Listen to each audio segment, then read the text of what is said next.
And we're back with Georgia the Troublemaker, as I just called her on Twitter. Georgia's a member of the Germ Noobs, a group providing training and media for information security beginners. She is a survivor of the collegiate cyber defense competition, and she now specializes in whatever security work she can get. Welcome, Georgia. Thank you for having me. It is fantastic to have you on the show. Larry and Darren have successfully stopped me, as of now, from playing any songs that involve the name Georgia from my iTunes collection. So, thank you so much. And I control the sound. And I control the soundboard. I'll stop it as quickly as I can. Darren has muted me so that I cannot do that. So, I guess first, let's talk about CCDC, where you were on the red team for the first time, right? Yes, it was my first time on the red team, though I played the blue team 2 years ago and 3 years ago. Gotcha. Excellent. What was it like switching sides? It was a lot less stressful playing red. It was still really challenging because I wanted to do the best job I could, but it was not nearly as stressful as playing the blue team, as you would suspect, because it's doing the hacking versus, basically getting trounced. I have it's funny. I put a picture of you. I thought it was great. There's a fit. Did you see the pictures from CCDC online? I did, actually. I found, if you go out of the one that says staff, you can see all of their pictures. Oh, yeah. Yeah, there's one of you on the red team, and you have a purple hack naked shirt on, and you're wearing a black hat. And you're in action. I included it in my my blog. And there's a big ass Nerf gun behind you. Yeah. Is that the Tenable blog post? Yeah, the Tenable blog post. Yeah, I saw that. Has that picture? You saw that? That's a great picture. It's a great picture. I like that one. So, Georgia, I have a question about CCDC, and obviously, sort of the blue team is about the blue teams learning all sorts of accelerated real world type of stuff. And one of the things that I always find when I'm going on a pen test and sort of red team activity is that I always learn something on a pen test, whether it's forced or not. What did you learn anything doing red team stuff? Definitely, I did. I learned a lot about different web platforms, and I had never actually exploited Postgres SQL before. I'd done MySQL before, but Postgres, the commands are a little different, and then they just throw you in, and they had Postgres without a password on it, so it's like, well, I better learn how to get a shell with this, and quick. And also, the power grid actually had an IP, so I had never run into that before. And it was actually really easy to exploit it because it just had a default password, and then you say, basically Tango down, and there goes their power. Yeah. So what were those devices? Were those APC devices, or were there something different? I'm not even sure what it was. Actually, I just Yeah. So you see a web login, and then there's green lights and red lights, and you click the red button, and it takes off power or something, right? Yeah, basically it just had a web interface where it just had the default credentials as admin1234, which the internet basically said every power device out there. Because I didn't notice it when we went in physically. Right, I just noticed it based on its IP that, this is funny. And it had all of their plugs and said on or off. And so since I was now admin on them, I just said off, and off they went, and they were a little confused by that, I think. I thought that was really good, because if you got into a system in this event, and I'm learning that different regions are run differently. In this event, though, if one of their VMs was trashed, they could go to the white cell, or the game organizers, for those of you that haven't been involved in a CCDC before, and you can say, I want to reset my VM, you take a point hit, and you start from scratch. Yes. But with these power devices, if you go in like Georgia did, right, and you reset the passwords to all of the ones you got into, right? Right. What I did, the white team would come up to me after a blue team had figured out what happened. Basically, it was a staggered thing. Some of them figured it out pretty quickly. Oh, there's an IP on this. Red team got into it. And then some of them, it took a long time. But I would take it back up and give it back to them because there was really no way for them to recover except for a hard reset like that. So if they figured it out, I would give it back and leave them alone. But then a couple of them, after I gave it back to them, they still didn't change their password from 1234, and I just went back in eventually when I got bored again and took it down again. They should be penalized for not resetting the password from the default. I totally agree. Now, Georgia, did you ever find out what was attached to those? Because I heard a number of things that were attached to those. I think what I heard was that we didn't notice it going down so much on our side because the laptops would just switch to battery, but they would lose their team captain laptop. They did lose network connectivity. They lost everything except their Cisco ASA, and then their VMs would stay up, but they would lose all services because their network would go down. So they would definitely take a complete across-the-board point hit when their power was down. And some of them didn't figure it out for quite a while, so that was a big point hit for them, services up-wise. Right. And I know that because I had heard the talk, because we were down in the blue cell area, Darren and I, that they'd actually removed some of the batteries from the laptops. So that when that particular laptop, the team captain one, all the other ones went to battery power and would only last for so long. But the team captain one, the battery was removed off. Right. That was they should have done that with all of the them. goal for that they would lose that laptop if power went down. So yeah, they should have. Darren just said he should have done that with all of them. Yeah, that would have been nice because when I did Blue Team, the second year we had, that was the first year they did the SCADA, and we lost all our monitors because we had it was all hard systems, not the VMs, and then we would lose all our monitors, so we wouldn't be able to do anything. So I was expecting that, so I thought maybe the power isn't really off, but yeah, they just lost that everything on the network basically. It wasn't as showy as all the monitors in a room going dead at once. So was it the hub or the switch that was on that particular device? Yep. I gotcha. That's awesome. That's great. Let's see. So, George, was there anything else from CCDC from a red team perspective that you wanted to share with us? I was the first person to ever get arrested on the red team. Oh, no. That's right. You were. That was awesome. So I know, what happened? I was really upset that they found my IP or something. I'm like, I must really suck, because nobody ever has time in CCDC to actually do decent incident response and actually find you. But actually what happened was one of the teams left their alternate out in the area during the red team's physical access time, and he took a video with his phone, and everybody likes to pick on me, so of course they turned it in on me. And, so wait, I thought they came and arrested me. That's kind of lame, because I thought they had set up some kind of software to use cameras on the systems that if someone accessed it, it would automatically start recording. You know how they have that software that senses motion and stuff? Right. Like, I thought it was something, like, more elaborate than that, but it was really just, like, they put some guy to take video of anything that happened in their systems. That's what law enforcement told me when I was arrested. They said someone in the audience took this video of you. Oh, and yeah, I know there was one team that had... So they had 12 members of the team, but only 8 could participate, so the other 4 were sort of just hanging around running interference outside. Gotcha. Yeah, that's what it was. So, just to be clear, and I don't want anyone to get the wrong impression, Georgia was not actually arrested. It was in the context of the game that Georgia was arrested. I was very careful in my wording in my blog post to make sure people didn't think Georgia was a convicted felon or anything. Oh, I know. It happened to me, too. Like, I was tweeting about it, and other people were tweeting about it, and some people actually did think I was actually in jail and were going to come bail me out of some jail in Columbia, Maryland, or whatever. And it's like, no, I'm actually just sitting at the front of the competition for a while so people can heckle me. Nice. So, but you were let back into the competition after a certain period of time?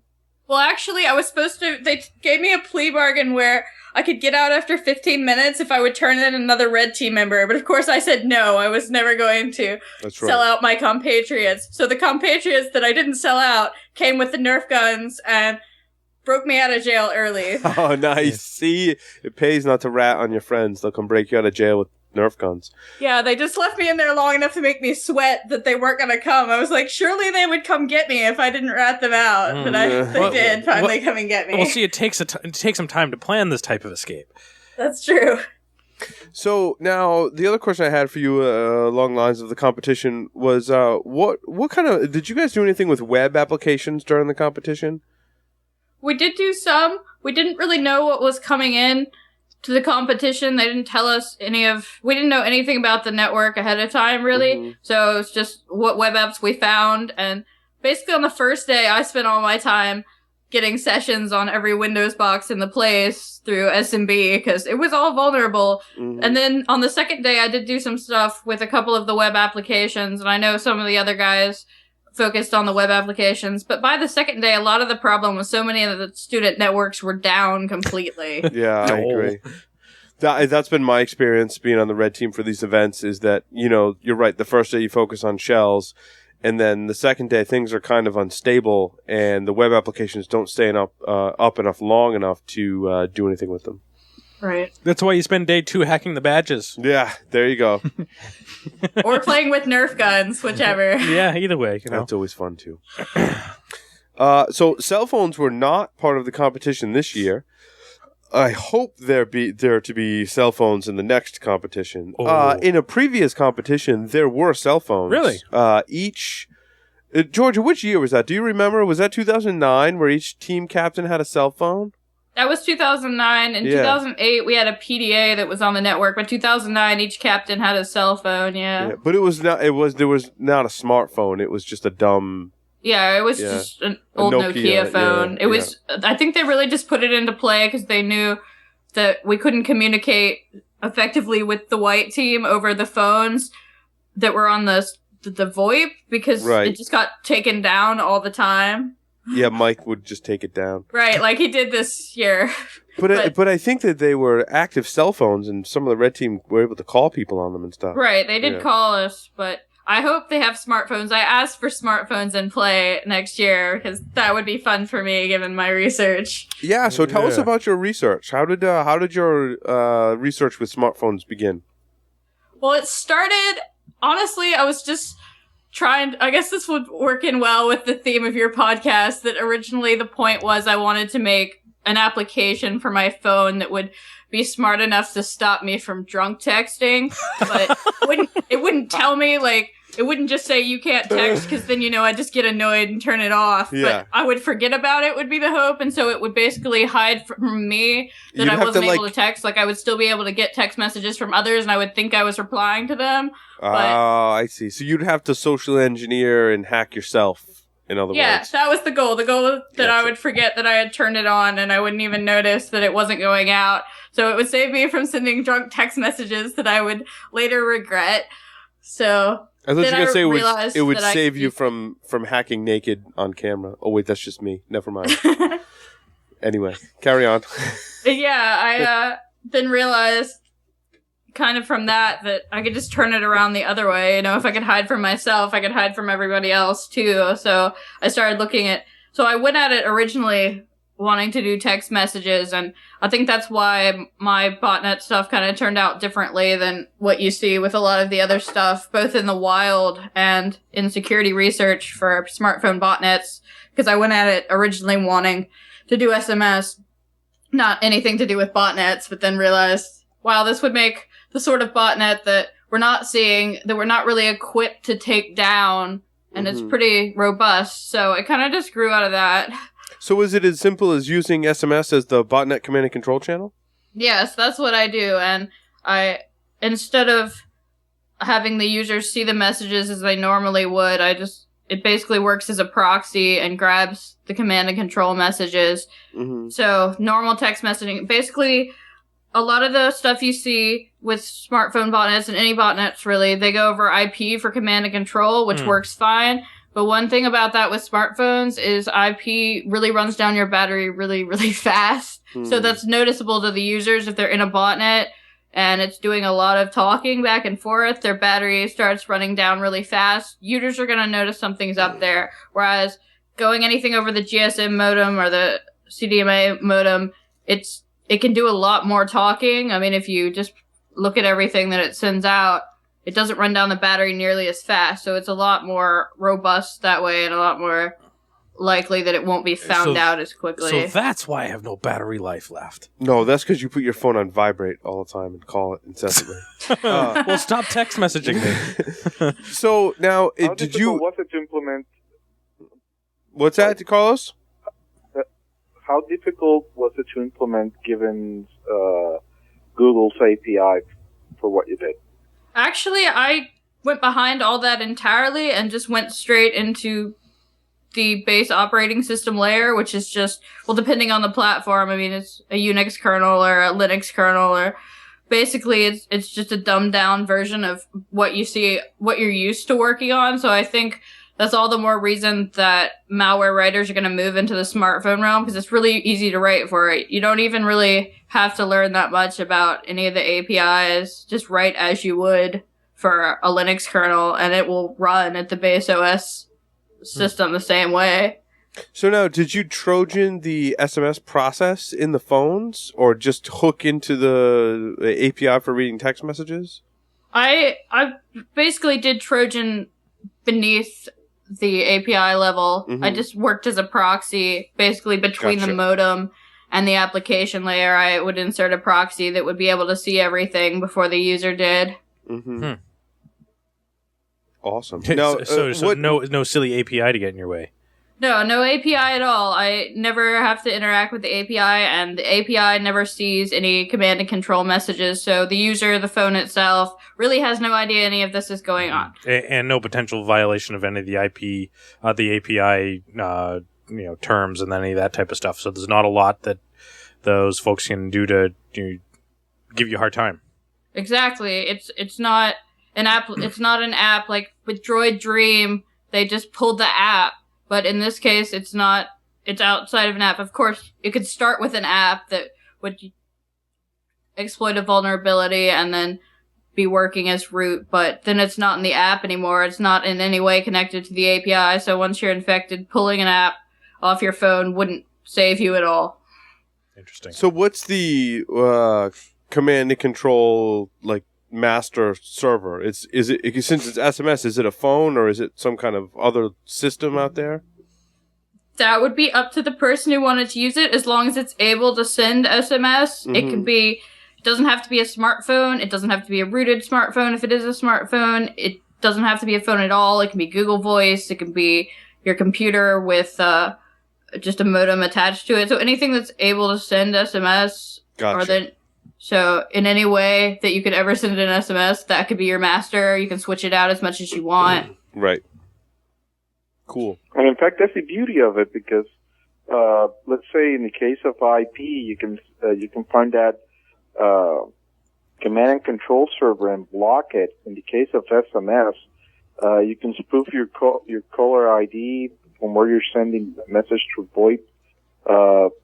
And the only thing you have to do is just make sure that the message is formatted in a certain way to be interpreted. So blocking that kind of attack through SMS is quite a good idea. Right, exactly. It would be very hard, given. I'm not saying it wouldn't be possible to stop this sort of attack. I'm sure it would. It's just we don't have this sort of experience with it. And two, the only people who really have access to what's going on over the airwaves are the cell phone carriers themselves, not the security researchers. So it would be a whole different ballgame where we're a little bit behind comparatively. We have so much experience taking down IP botnets that if those just move over into smartphones, we have a leg up, whereas we just don't have the experience working on the modems with the GSM. So, Georgia, have you, and I'm sure you have you put any thought into what you do with a smartphone botnet? The same things that you would do with any other botnet, really. Though what's interesting, the one I show in my demos is I show an SMS spam message. So basically the master phone tells the zombie phone to send a text message to a third phone, and then that could have like a link in it to a browser vuln or something, and then infect yet another person. But the thing about it is, why spam in the text message world would be so great is because most of your email filters, even your free emails, do a pretty good job these days of filtering out spam. But if you get a text message, unless you've specifically blocked a number, you're going to get that message. So it's a lot more likely that the person on the other end will actually get the spam. So it's like a whole new realm of spam channels. Right. I think a lot of it will be spam, and as the smartphones get better, you could see them involved in a DDoS. So I would say probably the same things you use any other botnet for, but also it's a good way to spy on people. I mean, all the text messages that they send, all the calls, where they are based on the GPS data, that would all be available to a bot herder as well. Oh, that's fantastic. Now, I can see some of the protections for something like this that folks trying to protect against it. That you could conceivably filter this stuff at the provider level based on the SMS gateways that they're shuffling this stuff through. But I see this as a the antivirus based on signature, and all you need to do is change your signature. Now you get update your antivirus, and it's a battle that we're destined to lose. Yes, exactly. Same thing if you're filtering it at the phone. It's a battle we're destined to lose. I mean, look at spam filtering and AV filtering for, desktops and servers, and it's a battle that we're destined to lose. Right, it's a battle we've been fighting in that realm for, 10, 15 years, and we're still not winning it all the times, and then this would be an entirely new battle, so we'd be less likely to win it out of the gate. Georgia, do you have examples of drunken SMS spam? I'm just curious if you know what that looks like. Drunken SMS spam. Yeah. I have many examples of drunken SMS spam. Would you like some? Because I've gone back and looked at my friends' drunken SMS messages. I thought you were going to say you look at your sent messages. Yeah, it's quite my friends, and it's quite interesting. The ones exactly. For me, right? So all this project started because I didn't want to do that anymore because it could get really embarrassing, Yeah, Paul just said that's if you can read your drunken SMS messages. Paul just said he went and looked at the ones from me, and it's not because I was drunk. It's just because I can't type. Yeah. When I'm drunk. Yeah. So did you solve your original problem, Georgia, of not drunken SMSing people? Well, yes, I did. But I kind of got sidetracked, and I forget to turn it on. Though occasionally I do remember to turn it on at parties, and I like it's a big problem. Drunken text filter. It's a big problem for you, isn't it? It is. It's a huge problem for me. Now, sounds like you're the drunken SMS expert. I am. Do not ever, give me your cell phone number or you will get all sorts of drunk text messages from me. Oh, crap. I had the same problem. That's true. Larry did give me his phone number. He's in trouble. There had to be drunken SMS going on when we were there last week. We were drunk in the lobby. No, I don't think there was SMS. I know there was drunken tweeting going on. There was a lot of drunken tweeting, yeah. Yes, lots of drunken tweeting, but no drunken SMS. Yep. I took a phone that didn't have anything on it because all my phones have various stages of my research on them, so I figured if I was going to be around you guys, I should take a phone that was clean. Yeah. No, that was one of the things that I clean of malware or clean of drunken SMS messages? Both. Both. Nice. Hello, nurse. Hello, nurse. So that was one of the things I heard you over saying about, this is sort of the only phone that I've got that still works type of thing. How many phones did you actually end up going through, and how many do you have now? Well, I have 3 Android phones. They all still work. It's just when I'm developing on them, the only way to test it, because you can't really test this sort of modem-based stuff on an emulator. So I have to actually test them on a live phone. But I have 3 Android phones, and I just got an iPhone. So I'm hoping to release code for iPhone in Vegas this year. So thanks, Mom, for buying me the iPhone. But thanks, yeah, right. And I kind of have a Win mobile phone, but I have to give it back soon. Well, start on that one first, right? Yeah. Man, I bet if you'd put the call out there, I bet someone would have given you an iPhone. Yeah, I kind of did. But my mom wanted an iPhone anyway, so I was just like, I'll buy the iPhone and keep it for a while, and then I'll give it to her. So. Nice. Very cool. Was there anything else you want to talk about, Georgia, with respects to cell phone hacking, that kind of stuff? End users and security users and everyone, all we're hearing is download our apps. They're really cool. Buy our phones because we have better apps. But you should really think about who you're getting these apps from. before you download them. It's the same way. We've done a lot of user training in the computer world where it seems like our end users are kind of getting the idea. Don't click on this link from some random person. Don't download every program you see on the internet. I mean, you would never tell your users in your environment, go download every program that looks cool on the internet. That would never happen. But that's kind of what people are hearing about smartphones. Download every application that looks cool. And that's where they're getting the malware. The user awareness training is not where it should be on these smartphones. And I think that's something we as a security community need to address. Right. Well, I mean, if you think about it, that when one of the stories that we covered over the last couple of weeks, that the smartphone manufacturers and the people that are responsible for this stuff say, oh yeah, no, the app stores, these are infallible, and go download our stuff because we review all the source code, and we've only heard of 5 malware infections, and how many of you have actually seen them? And then we have the Android marketplace go and pull 50 plus apps from the marketplace and actually use remote delete for those because they're malware. Right, and those are only the ones that get caught. Yeah, those are the ones that get caught. Very good. Yeah. So yes, definitely the Android marketplace, the iPhone marketplace, they do have great security checks in place, but it's not foolproof. The only one who can really protect you and your data is you. So don't download every app you see. Or do, and my phone is now my other iPhone is your iPhone. Yeah, exactly. Yeah. If you do, every time you download something, it's the same way on your computer. It could be potentially malicious. And then on top of that, don't consider necessarily your phone communications to be secure. If you send drunk text messages, I might know about it too.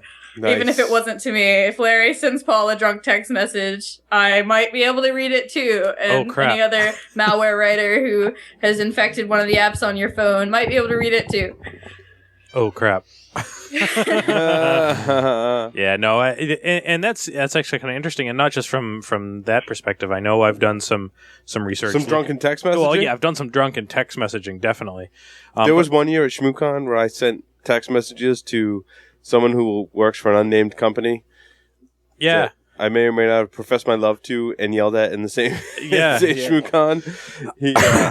Yeah, it was quite interesting. It was, and interesting when I did some of the research looking at some of the SMS stuff off of SIM cards I bought off of eBay, used ones, and I Googled for every one of the numbers that came up in some of those things, and one of them actually came up based on a log for an SMS gateway that someone was trying to troubleshoot a problem. So they output the log of this output of these are the numbers that these SMS messages are going to and from and what they were, and posted it to the internet. Gee, you don't even need malware writers when you've got the devs to do it for you. Exactly. Yeah, so it was apparently real output from a real SMS gateway from one of the providers. Oops. So, Georgia, was there anything else you wanted to say to our fine listeners? I'm kind of looking for a job. That's where we were going. Yeah, so, can you speak as to sort of what happened? You're looking for, or you're just looking for a job? Well, I can kind of speak about what happened. Basically, my botnet research was not very well received, so I'm kind of in need of a new position. Okay. So Georgia's looking for a job. Georgia, how can people find you? Yes, thank you, Larry. I'm Georgia at germnoobs.com. That's noobs with the zeros. Interesting. Cool. And what about the reverse space address? Does that still work? Yeah, I'm also Georgia at reversespace.com. If you're in the Metro DC area on the Virginia side, I run a hackerspace in Herndon right by the Dulles Airport. You should come check us out. Look at reversespace.com for directions. Woohoo! Very cool. Georgia, thank you very much. You're more than welcome to stick around while we talk about the stories for this week. And with that, we will take a short break. Okay, thank you for having me. Thanks, Georgia.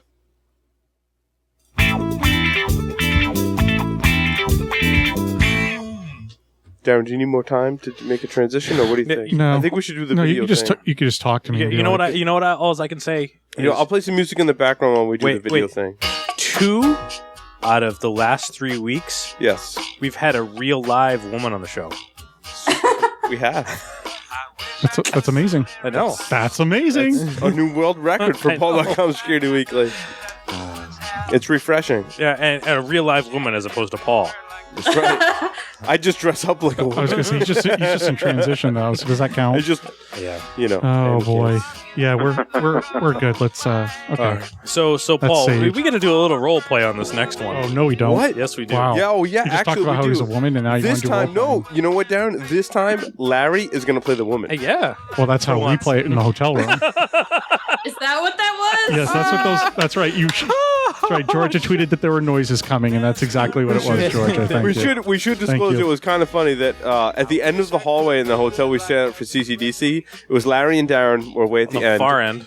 Georgia right near the was escape exit. Georgia was right next to Larry and Darren, and then I was the room next to Georgia's.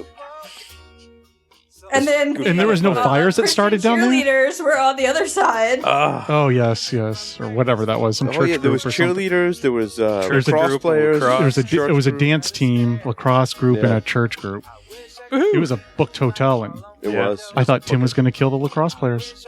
I thought he was too. He was on the same floor as them. Yeah, apparently. Okay. Yeah, so you got so Paul, I'll read the Carla emails, and I'll also read this is what we read into Carla's emails. So reread yours, and you do the other stuff. Okay. He's got to You stop ready? the music first. Okay. Okay. Transition into the next segment. I got to turn the music up. Let's do this once.